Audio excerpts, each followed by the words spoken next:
Well, welcome back, everyone, to the Stark Difference podcast, a conversation about God's calling on people's lives. Once again, today, I have a special co-host and a special guest. My co-host today is Dr. Jena Dunn. Dr. Dunn works here at Stark College and Seminary, and she is our senior vice president and provost here at the college. She works also with our guest as a member of the Association for Biblical Higher Education Commission on Accreditations. Welcome, Dr. Dunn. Thank you, Cheryl. Hosting with me today. And our special guest is Dr. Lisa Beatty. Dr. Beatty has a PhD in educational policy and leadership studies from the University of Iowa. She also has a background in music and earned her BA and MA in this field before transitioning into leadership in biblical higher education. And she now serves as the executive director of the Commission on Accreditation for the Association for Biblical Higher Education, or as we know around here as ABHE, which is our accrediting agency. Welcome, Dr. Beatty. Thank you so much. And I have the pleasure of working very closely with Jena as she is chairing the commission at this time, and she's doing a great job. So really glad to be with you both. Well, we are so happy to have you here today. Well, Dr. Beatty, we like to start with a fun question. And given that you have a background in music, I would like to know if you're going to go on a road trip somewhere and you've got several hours in the car, what kind of music are you going to put on and listen to? Oh, that is a great question, actually.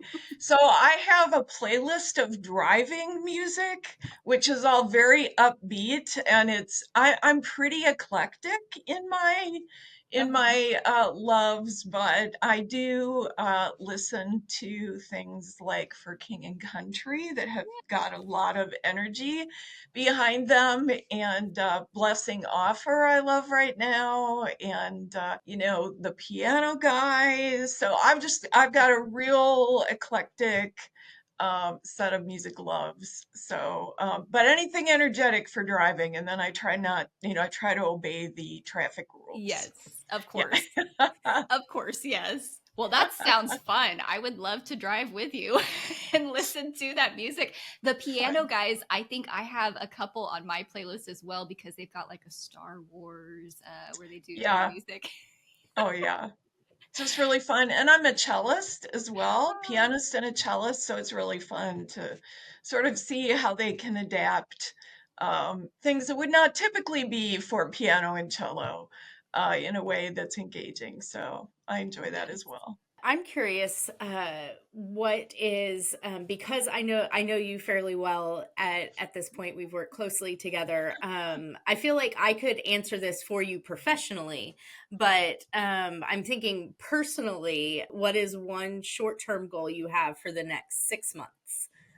Oh, that's a great question. And you do know what my professional answer would be, which is to submit the petition for renewal of our recognition by the Department of Education. So she's very clued in to what I'm doing professionally.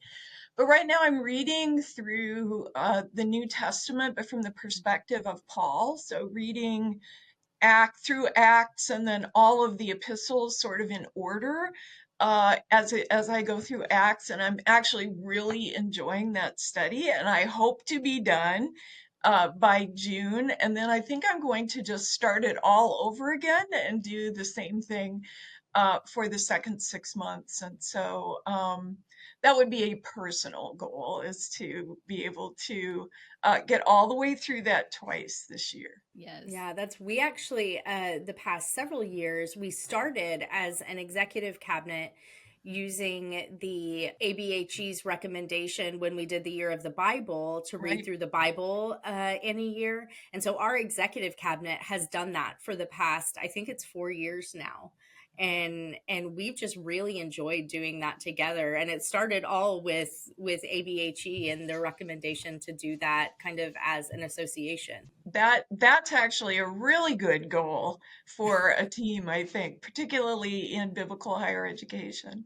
Well, Dr. Beatty, let's go to, we're going to start at the beginning. When did you place your faith in Jesus? And can you give us a little bit about your story there, how you came to know Jesus and place your faith in him? Absolutely. I do not have anything that is really dramatic to say because I had the blessing of really committed Christian parents and actually grandparents too. Um, my interest in spiritual things was sort of peaked when I was 6 or 7 years old because my older sister got to go to Bible camp and I was too young to go. And while she was at camp, she came to know the Lord. And when she came home, she explained the whole thing to me and then said, "But you're too young," which of course was, a challenge then from my older sister. And so I started really listening and paying attention to what was being said.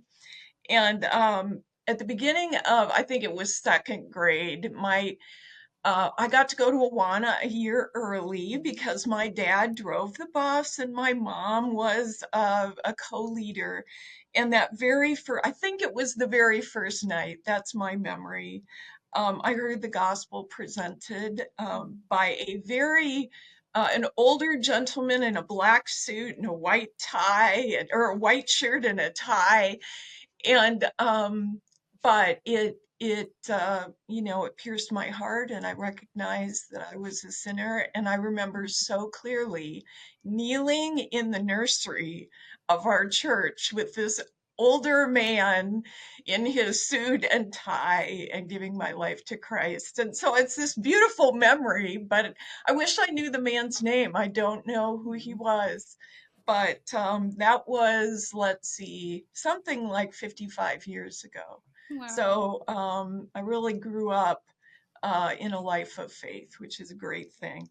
Yes, that's very special. I know I bring that up with other guests that we have too. That my background, I had Christian parents, and then it's interesting though that you bring up your older sibling because that was the case with me as well. That my brother, the first time I was baptized, I wanted to do it because my brother's going up there, and why is he going? Well, of course I want to go. And so it can be a blessing as well to have siblings that are sort of paving the way for you, and then eventually your faith becomes your own and you step into it, but they help. I find it interesting that so Awana didn't start until second grade at that point. At that time, I'm not a young person, so that was So my son is 3 and he goes to Awana. He went to right. Awana last night. Yeah. Well, great. the thing about, and I learned so much scripture going to Awana too. Yes. Of course, all of it's in King James. So all of the verses in my head are in the King James version, but that stuff comes back to me 50 years later, and I can, quote scripture that I learned at Awana. It really had just a really strong impact on my life.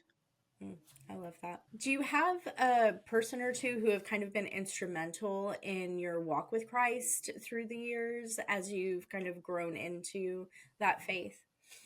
Absolutely. And I'm going to be brief, but I have to mention 4 people because the first 2 are my parents. They're faithful, faithful people who set an example of serving others like their whole lives. So my 88-year-old dad is still going to church and making coffee before church for everyone for the fellowship break at 88.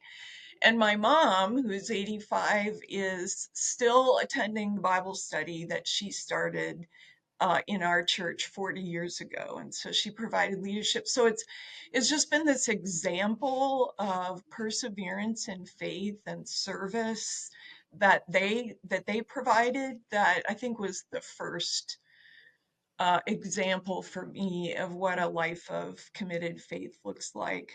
But 2 others, and again, another family member, my grandfather was on disability when I was young, but he probably spent 2 or 3 hours every morning studying his Bible. He sat in this big chair, and he would have me come in, and I'd just sit in the chair with him. I couldn't read anything, but he'd read things to me. And one of the things I learned from him is he read the Psalms and the Proverbs every month. He read 5 Psalms and 1 chapter of Proverbs every month. And so I've done that at various times in my life. And it's just really a good way to sort of train yourself in wisdom. And he certainly was, part of my spiritual story. But probably the most significant spiritual mentor I had is actually the man who hired me to serve at the Bible college where I served for 29 years. His name is Dave Glock, and he's with the Lord now. Mm. But he supported and encouraged me both professionally and spiritually. He was one of those people who could make the complex things really clear without making them simplistic. Like, those really good preachers and teachers who can do that. And I can hardly remember, I mean, he was so much fun. He was really a fun person, but I can hardly remember a conversation with him that didn't sort of naturally turn to practical theology, like what it means to live life in light of the truth of God. And so he had so much influence on my development as a leader, but certainly my spiritual development too. And I will quote him a couple times more probably in this conversation. Well, you've talked a little bit about your call to ministry, but let's go into a little bit of detail on that. So if you want to walk us through, how did you get started into ministry? And then you can go all the way through to where you're serving right now with Sure. ABHE. How did you get into that role? Yeah. I have to start by saying that somebody who trained to be a elementary music teacher, the pathway is not necessarily, I tell students all the time, what you choose to do at the undergraduate level does not define the rest of what you do in life. And, we all think that's like the biggest decision we're ever going to make. And honestly, the Lord uses all kinds of experiences in our lives to invest in us and to create a calling that is a fit with his purposes. And that certainly has been the case in my life. It has not been a direct route. So you've already mentioned that my early love was music. Mm-hmm. And so I had a small local church that encouraged my gifting in that area. And I think back to it now and I think, they had this 12-year-old playing piano for hymns and special music from, this 14-year-old girl with very little training, but they were so encouraging to me that it created in me this sense that I could use the gifting that I had in service for the Lord. And so I'm so thankful to them for that. But I have to say that I really pursued music based on my own interests, not based on calling. And I think I would say that at that time, I was going to be fine with whatever God's calling was, as long as it aligned with whatever my purposes were. And so I say that only because I look back now and things changed as I went through my life, but that was certainly the way that it was at that time. I had a few small dreams. I wanted to teach music at the high school level. I wanted to have the experience of conducting an orchestra. I thought maybe someday I would get a master's degree. Human beings come up with these small dreams, and God expands our view of what we can accomplish for Him. And that certainly was my experience. My grandfather, that I mentioned earlier, he encouraged me to attend a small Bible college that was in the Chicago area, but I really didn't consider it. And I got a scholarship for a music program, and I got a bachelor's degree in music ed to sort of pursue these small dreams that I had. Yeah. And I began teaching. And very quickly, I achieved both of those things. I taught at the high school level. I was the assistant director of a orchestra or a choir and got to conduct an orchestra with them. All of those things. But within a couple of years, I really realized that teaching in the public school setting was not for me. I was losing my love of music for a whole bunch of reasons, sort of the political things that go on in public school settings, or at least in that public school setting. Teaching voice lessons at 7:30 in the morning was, all these kinds of things sort of contributed to me sort of losing my love of music. So um, I ended up resigning at the end of that second year. And so at 24, I was having sort of the crisis of what am I going to be when I grow up?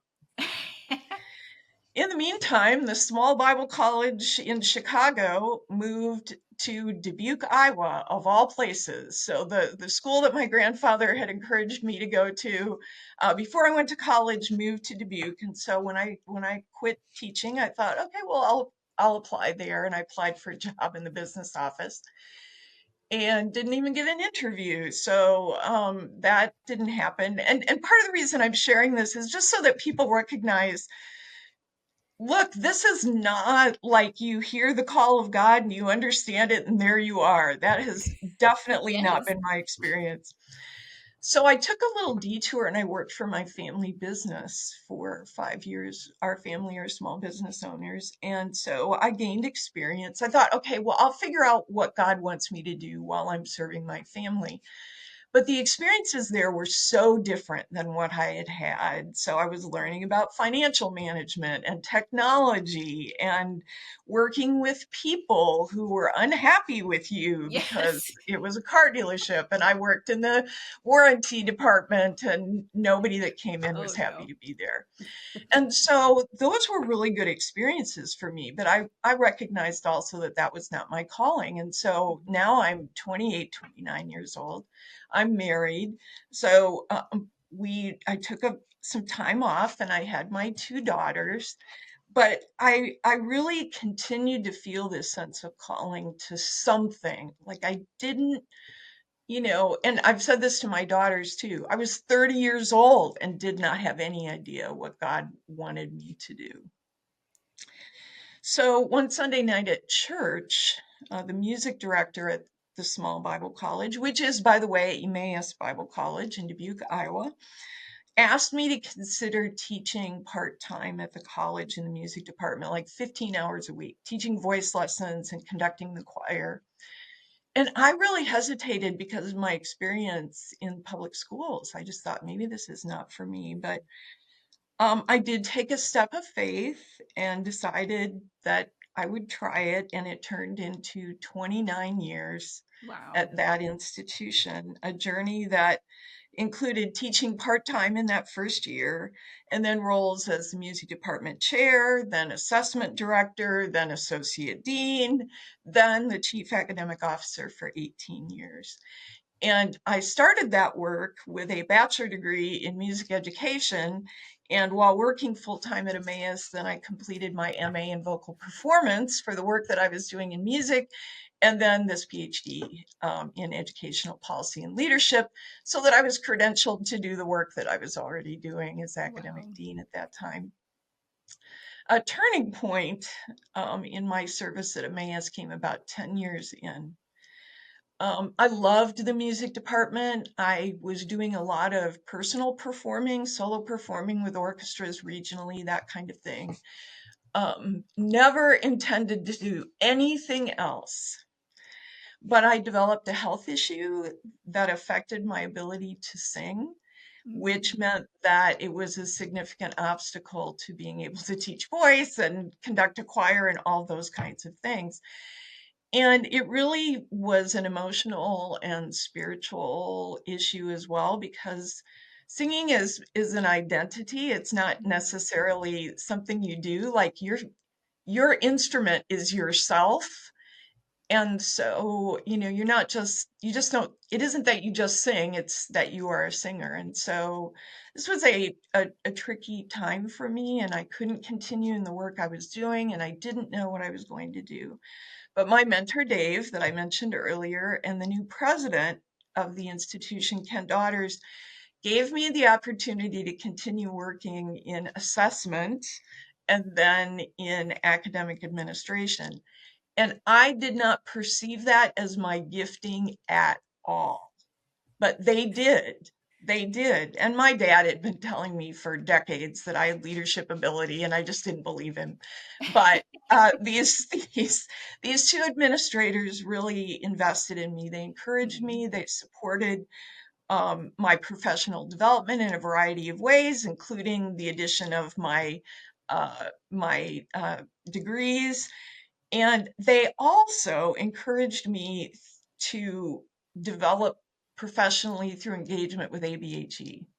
So I began attending the annual meeting. I served on evaluation teams. I presented at conferences. I was eventually elected to the commission, just like Jena, and I served as the commission chair, just like Jena. And then I also served on the board of trustees. I thought I would end my career at Emmaus. 29 years. I've never lived in another city other than Dubuque. I commuted for my education, all of that.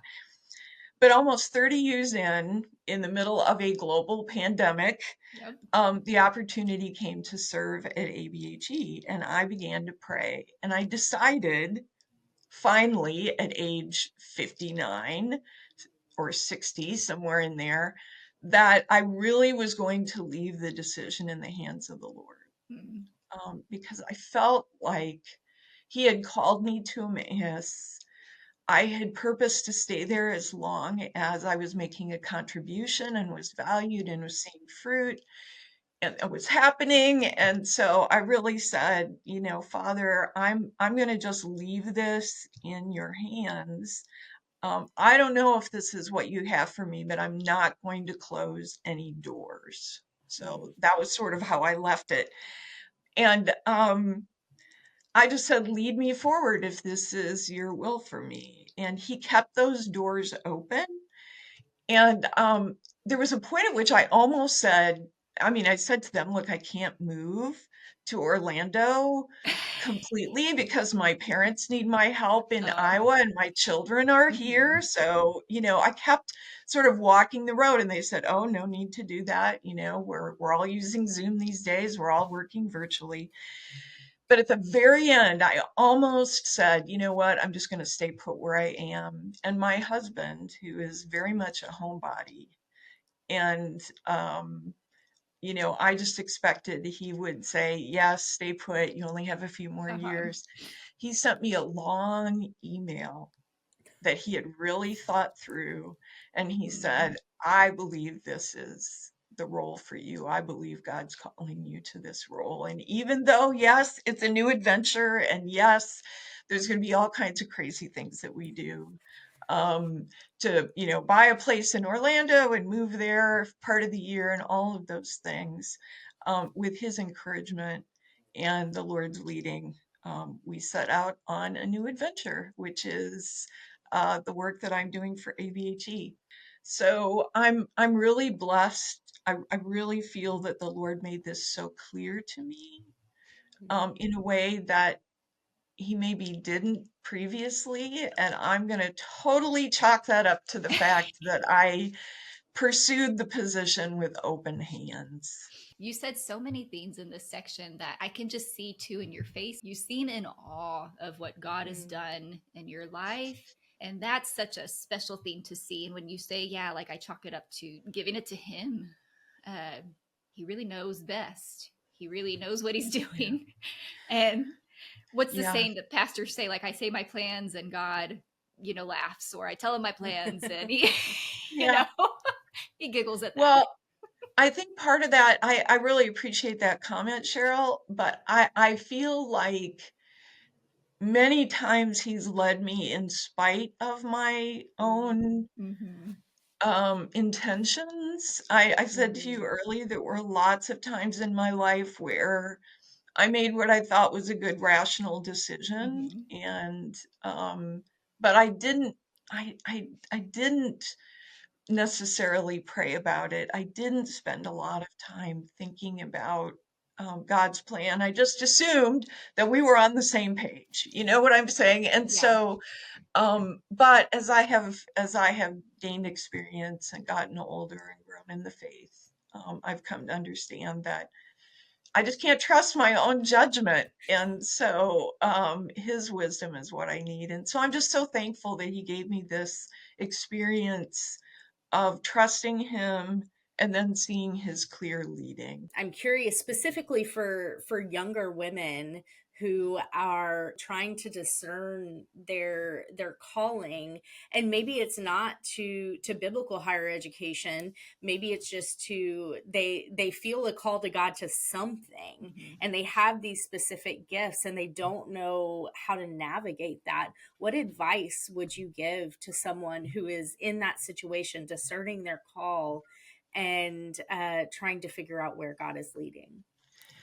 That is such a great question. And I think your observation about women in leadership positions in ministry and in higher education and in lots of settings, particularly young women growing up in the church, you sort of view the options maybe a little bit differently. I didn't grow up, I was in a conservative setting. I never grew up thinking, okay, I'm going to go to seminary and learn to be a teacher or preacher. And of course, I'm doing, teaching now in the context of women's ministry and those kinds of things, but I just would never have imagined that. My advice to you, I've got a couple pieces of advice. One is to engage, to not sort of sit back and wonder about calling, but to get involved in things that you feel um, wired for, the things that you're passionate about, the things that you have interest in. And I was always the front row kid, right? Like at church and at school, I always had questions. I probably was a challenge for some of my teachers, let's be completely honest about that. But I asked lots of questions. I always volunteered for things. I always wanted to be involved. And at the same time, and so that was the part that I was sort of, suited for, wired for. It was part of my personality.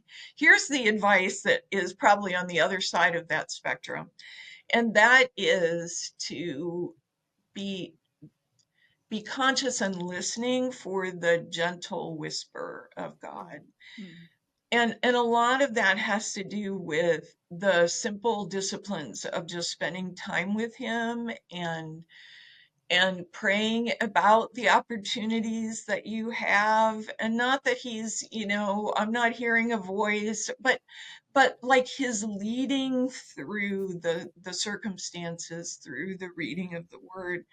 I love the passage in Kings where, Elijah is listening on the mountain, and it's not the storm and it's not the fire, it's the gentle whisper. And the thing that's so interesting is what God says right then is, what are you doing here, Elijah?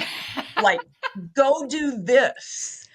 And I think that part, it has taken me some time to really listen to that gentle whisper as it relates to that.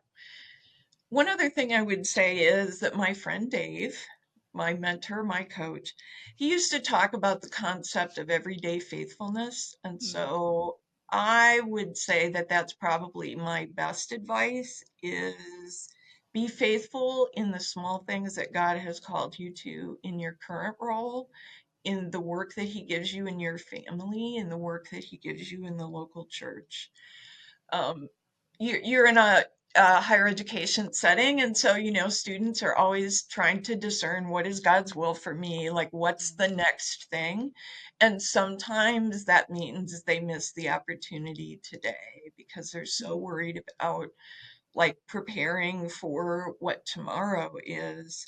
And so I think focusing on the things that he gives me today to serve faithfully, and in my experience, then God gives you more. He gives you additional things as people around you sort of see your faithfulness in the small stuff.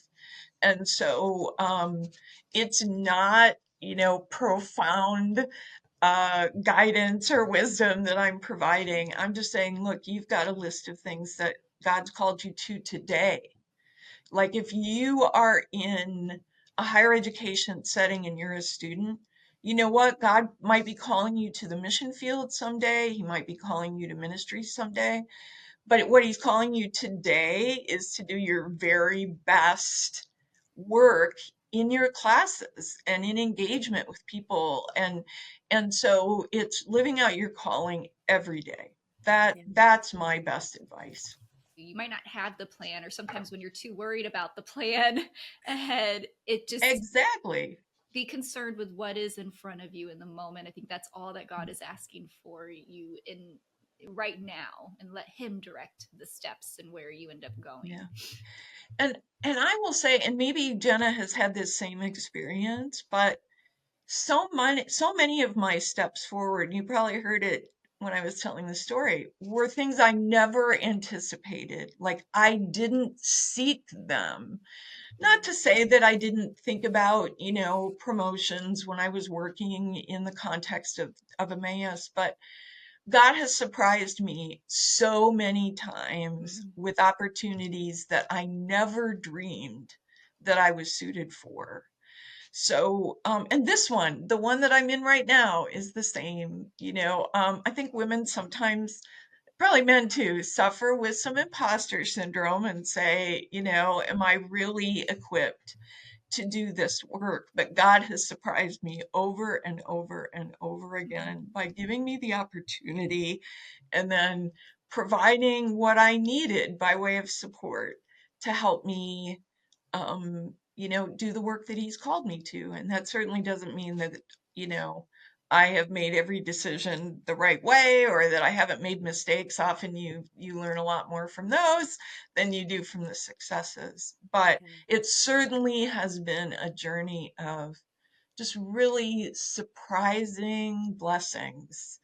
And the other thing I would say quickly is that allows you to give God the glory in a way that it doesn't when you search for it, when you're constantly pressing for the next thing.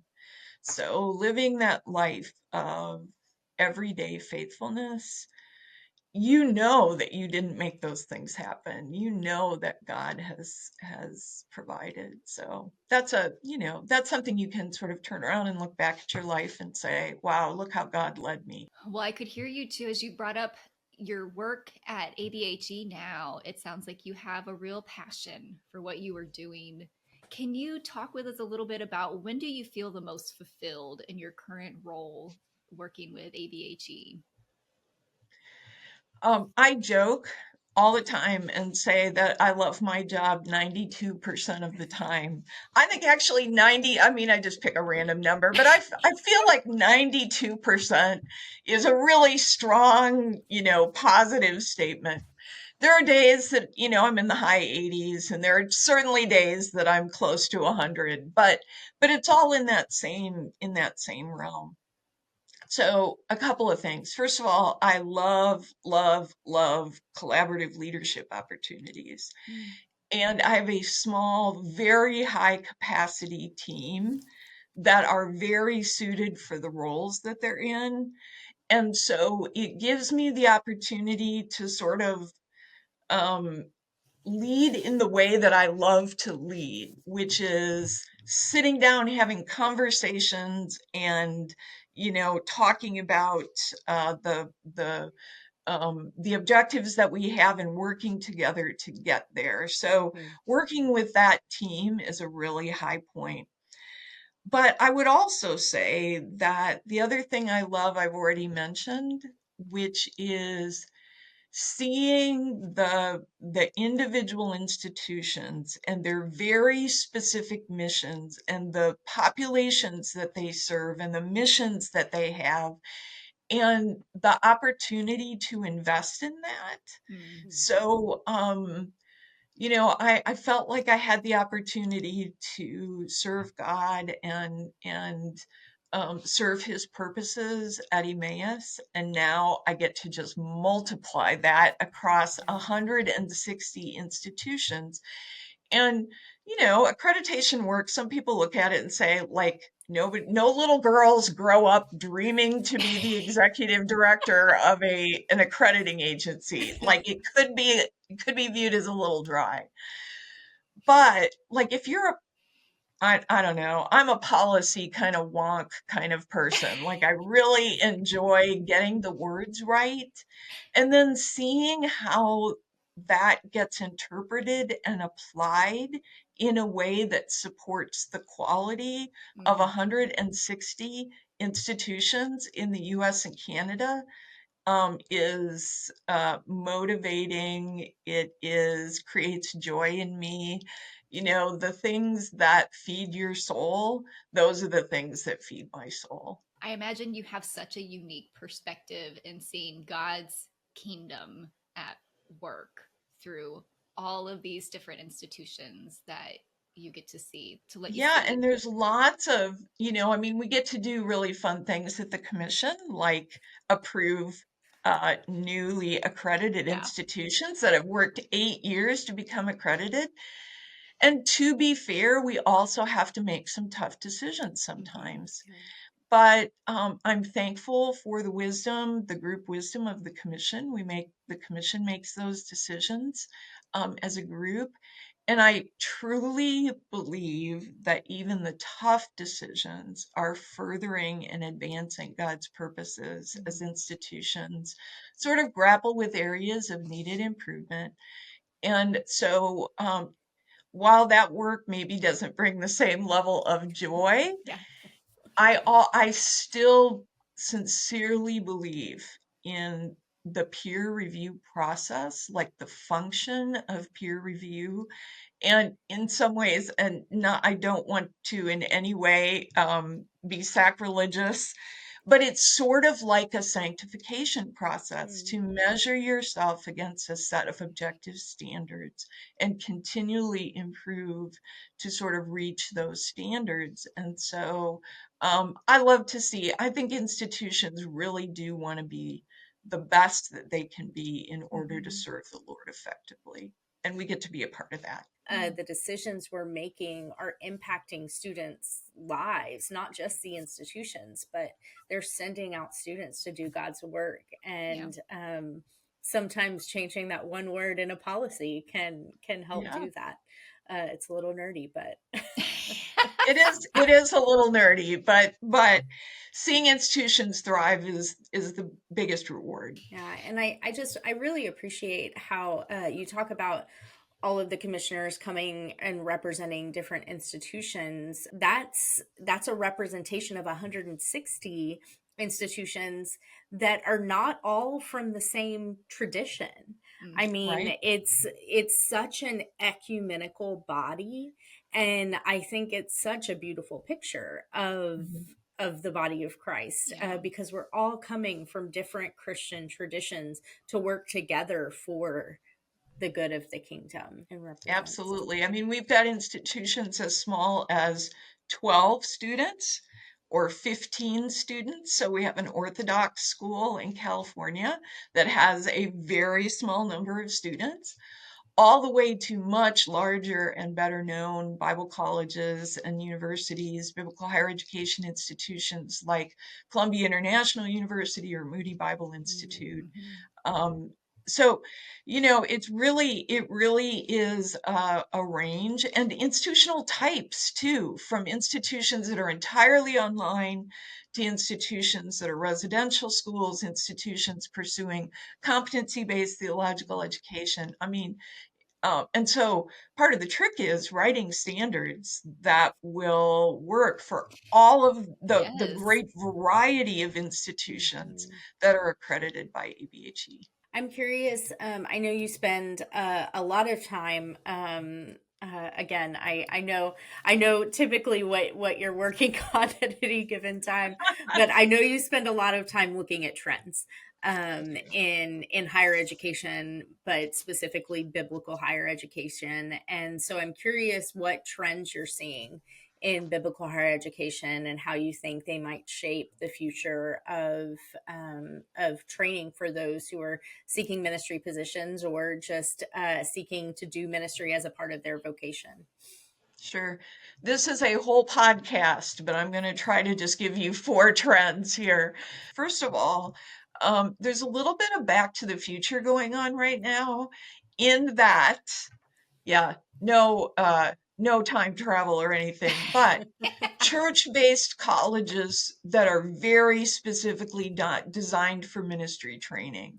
So we're seeing large churches establish an accredited Bible college for ministry training specifically, where young people are very involved in the life of the church, but they're also studying academically in preparation for service in that church or in other similar churches. I think a lot of place-based learning. So whereas 25 years ago, if you were going to seek a seminary degree, you would move to where the seminary is. You would leave the ministry that you were involved in a particular local church. You would move to where the seminary is, and you would focus on academic preparation for the next 2 to 4 to 8 years, depending on what program you were in. I think those days are waning, if not gone. I think there are many institutions that are now offering sort of place-based institutional or educational options for students where they can study online with an institution but remain embedded in the ministry in which they're serving. And then that ministry position or something similar to the ministry position that they've been in sort of becomes their field experience, so that it isn't just an academic program, but it's an academic program with feet, where they are exercising what they're learning in the context in which they're already serving. I think education in small bites. There's an increasing interest in sort of micro credentials, I'm going to call them, but small bites of studies. So can I take a 15 clock hour experience and learn to do some very specific thing? Maybe it's sound engineering in the local church setting. A fourth thing I would say is partnerships for sharing resources. So I'll give you an example. The institution that I was at had a camp ministry program where students spent a year at a camp. They had qualified faculty on their campus that were teaching various courses related to ministry leadership in that kind of a setting. They were even learning things about waste management and kitchen management and all those kinds of things. But it was a way for them to get really practical experience. And I think that's probably a theme in what you just heard me talking about. And so I think, my advice to institutions in this kind of setting is to continue to think strategically and work to read the signs, seek to see what's engage with people and seek to see what's working. Because I think we are all on a journey to a destination that we're not sure of right now. A lot of unknown, and not just in biblical higher ed. I think a lot of unknown in higher ed in general right now. I want to talk a little bit about our students here at Stark and maybe have you give some advice for them specifically. Our population here at Stark, you're probably familiar with it already with having worked with Dr. Dunn, but we have mostly non-traditional students that are coming back to school, either from having not been able to go to school in the first place in higher education, or they maybe started and then life happened and they needed to get involved in ministry, or maybe they got involved in ministry later on and now they're realizing, I need to go ahead and get some education for this. What would you say to encourage Stark students in particular that are maybe struggling with, do I even need this education, or I've been doing ministry work without it. Why is this so needed? And can I even really do it? How am I going to fit this in among the many other things that I'm having to do in ministry? Yeah, those are great questions. I'm actually going to reference 2 Peter 1:5 to answer that question, which says, "For this very reason, make every effort to add to your faith virtue, and to virtue knowledge." I'm going to pause there for a minute and say we've talked a lot about sort of, first of all, the life of faith and faith commitments. And then we've talked about virtue in the sense of trusting God for the future, everyday faithfulness, those kinds of things. But I think it's really important for people who want to be effective in service for the Lord to add to their faith and to their character knowledge. Yeah. And I think we all can give to others out of what we have acquired ourselves. And so if you're involved in ministry, the people you disciple are never going to get further than you are if you're doing the discipling. And so I think it's really important to make the commitment if you really sense God's calling to something else. And it sounds like Stark students have started somewhere. Maybe they got a bachelor degree thinking that was going to be the foundation for their work for the rest of their lives, but now they've found that that isn't the case, that God's calling them to something else. So I'll give a little of my dad's advice too. Find something you love to do, and then find someone who will pay you to do it. And I think that is actually really good advice. And I'll turn it just a little bit toward the calling of God, to say that God uses your passions. He uses the things that you love to do. He uses the way that you're wired, your personality, your gifting, your talents, your circumstances. He uses those things to help you discern your calling. And so my dad's advice isn't bad advice. Like, what is it that you're passionate about, that you get excited about, that you are energized by? That may be something that God is using in your life. I would also say that, for people who are sort of mid-career or who didn't have the chance, I'm going to go back to really the theme of my story all the way through, which is calling isn't necessarily clear at the outset, and God doesn't call you to just one thing in your life. Like it isn't a situation, I hear students, who've got this idea that there's like this one person that's the right person for them to marry. And if they, aren't in the right place at the right time, they're going to miss it. And I just say, look, first of all, it's not how marriage works. And it's also not the way calling works. That God calls us to multiple callings throughout our lives, and it's not always clear. And so be faithful in what God's giving you to do today, whether it is the small ministry job that you have, the volunteer work that you do in a local church, the class that you need to, the paper you need to write while you're trying also to make dinner and take care of your children and work full time. Like, try to be faithful to those small things, and then look around you, right around you. You don't need to go across the country. You don't need to go overseas. Look around you and see what God is doing and get involved in that. And God will use those things to lead you and to fulfill his purposes. And it's a great life, right? It is. It's a great life.